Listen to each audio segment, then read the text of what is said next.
od onog uobičajenog čoveka koji izgleda kao okrečeni grob, kako je Gospod nazivao fariseje, jer je to spolja bio sjaj,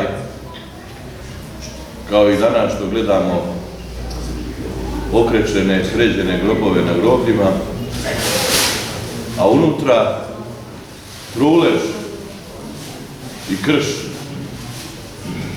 Tako izgleda današnji čovjek. Sređen, nalickan, utegnut, očešljan, namirisan, a unutra krš i lom. I to je ono što Gospod svojim evanđeljem i svojim preobraženjem traži i propoveda svaki dan od svakoga od nas, da svoje unutrašnje biće prilagodimo onome što želimo da izgledamo spolja. Kako ćemo to činiti? Molitva, post, ispovest i pričešće, 4 su granitna stuba na kojima stoji dobra pravoslavna vera i na kojima stoji svaki dobri pravoslavni čovjek. Molitva, ukoliko ne podrazumeva mahinalno mlaćenje rukom ispred čela u obliku krsta i paljenje sveća u hramu, gotovo se izgubila. Izgubila se kućna molitva, izgubila se lična molitva koju su ljudi činili dolazeći u hram i mimo svete liturgije i mimo velikih praznika. Post znamo kako držimo, gledajući da taj formalni deo nekako izvršimo, da ne jedemo ovo ili ono, ali da li postoji unutrašnji čovjek i da li postoji njegov i da li postoje usta njegova, da li postoji biće njegovo. O tome se retko zapitamo, a to je u stvari suština posta. Svetoj tajni pričešća pristupamo često nespremni. Svetu tajnu ispovesti vršimo na brzinu. U hramu, za vreme svete tajne liturgije, svete tajne euharistije, nešto ćućorimo tu u ćošku sa sveštenikom. Jesi grešna, nisi grešna, na brzinu prolazi, ima mnogo da svi stignemo i tako redom. Ili pak grupne ispovesti koje nikome ništa ne donose, osim opterećenja. Sveta tajna ispovesti, kao i molitva, je pobožni razgovor duše čovjekove sa Bogom u prisustvu sveštenika, koji je od Boga blagodaću Božjom ovlašćen da otpusti sagrešenja koja su ispoveđena. Može li se za 20-30 minuta ispovediti 50 ili 100 ljudi, ili 200 ili 500, kako biva po vječnim hramovima? Ne može.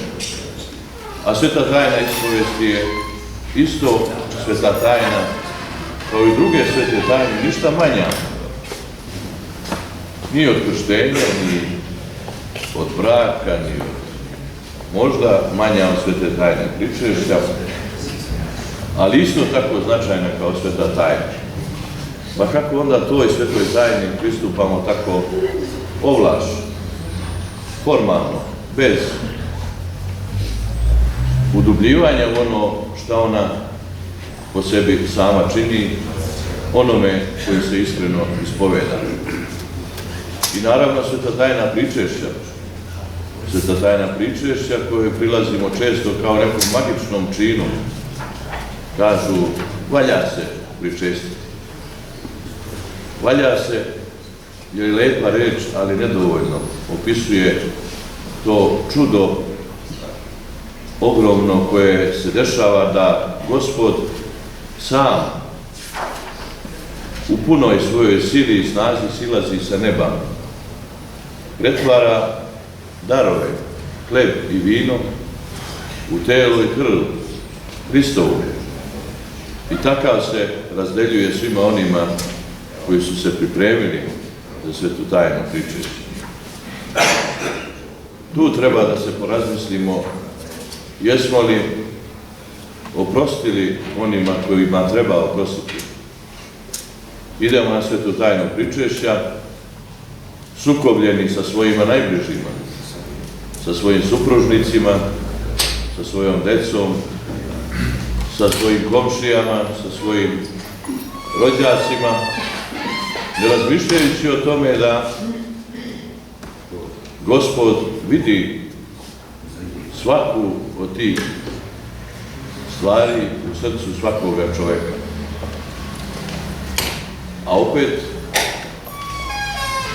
čitamo molitvu presvetog pričešća, neoprezno da nam ovo sveto pričešće ne bude na sud ili na osudu i onda opet prilazimo nadajući se da nam neće biti na sud ili na osudu.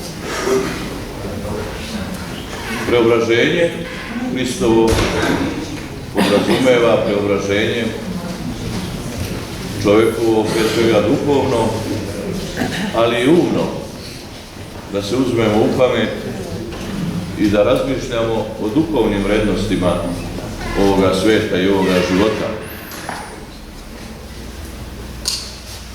Danas se ovdje skupilo 200-300 ljudi od nekoliko hiljada koji žive u ovome kraju. I to je znak za uzbunu, draga braćo i sestre. Mnogi su pošli danas da obavljaju kojekakve zemaljske poslove, ne vodeći računa o tome da je danas Gospod ispred svih i ispred svega. Neki čak sada i leže kod svojih kuća ispred televizora ili pak šetkaju po ulicama. Ta nesvijest će doneti svoje plodove kada padamo u apatiju, u depresiju, u beznađe, kada čovjeku ništa ne ide, kada mu se najbliži muče i bore sa najtežim bolestima ili pak mladi odlaze iz njihovih života, onda podižu oči ka nebu i viču: Gospode, zašto nam to učini?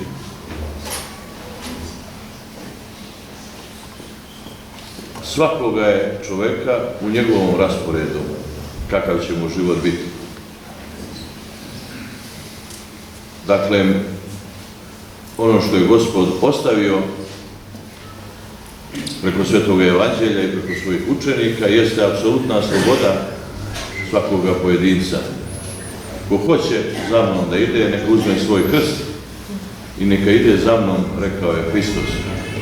I mi tu slobodu u današnje doba obilato koristimo.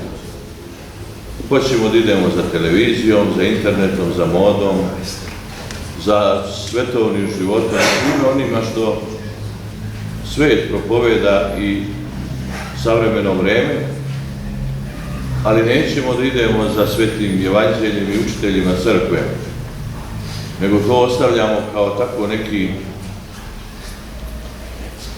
moment koji s vremena na vreme praktikujemo kad nam za to dođe raspoloženje. Moleći se Gospodu da današnji praznik preobraženje koliko toliko dotakne duše svih nas i pomogne nam da se preobrazimo i duhovno, i umno, i tjelesno. Prizivamo molitve svih Srba, svetitelja koji ima duše snage da sebe i svoje živote preobraze u ono što treba, u ime Oca i Sina i Svetoga Duha. Amen.